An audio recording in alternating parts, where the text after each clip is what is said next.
Pasado na ang ikatlong pagdinig ng House Tri-Committee bukas at inaasahang kabilang sa tatalakayin ng fake news at disinformation na dumami kasunod ng pag-aresto kay dating Pangulong Rodrigo Duterte. Yan ang ulat ni Mela Les Moras. Naaalarma na ang ilang kongresista ngayong palala na umano ng palala ang pagkalat ng fake news at disinformation online, lalo na matapos maaresto si dating Pangulong Rodrigo Duterte. Ayon kay House Assistant Majority Leader Zia Alonto Adjong, ang nakakatakot dito, maging ang ating pambansang seguridad, maaring maapektuhan kaya't napapanahon na talaga ang pagpapairal ng mga bagong regulasyon sa social media. Sang-ayon din dyan si House Deputy Majority Leader Paulo Ortega.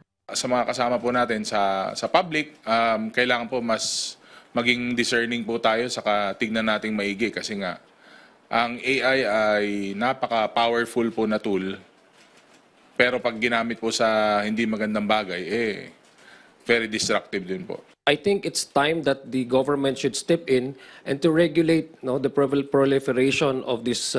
Kasi sa social media, if we don't have guidelines on how we can actually use this in order to come up with a conversation that is based on truth and facts, talagang hindi lang po ang gobyerno natin ang masisira. Lahat po ng all aspects of life, negosyo, reputasyon ng bawat isa na sa atin. Ngayong Biyernes nakatakdang ipagpatuloy ng House Tri-Committee ang kanilang pagdinig ukol sa issue ng fake news at inaasahang kasama sa mga matatalakay ang mga usapin ukol sa ICC. Si Gabriela Party List Representative Arlene Brosas naman nagbigay rin ng mga halimbawa ng fake news na sana'y masiyasat-an niya ng Tricom bukas.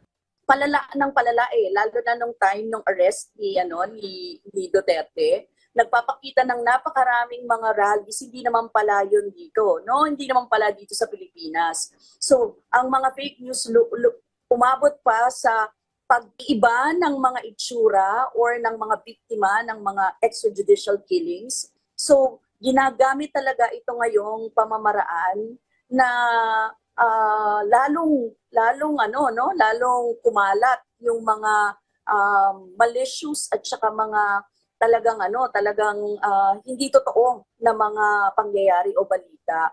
Ayon kay Tricom Overall Chair Dan Fernandez, kasado na ang ikatlo nilang pagdinig at tiyak na isasama nila sa agenda ang mahalagang usapin ngayon. Kapag naman hindi pa rin sumipot ang mga vlogger at social media personalities na pinaharap nila, kabilang na si dating PCO Secretary Trixie Cruz Angeles, maaari na silang maharap sa contempt at detention order.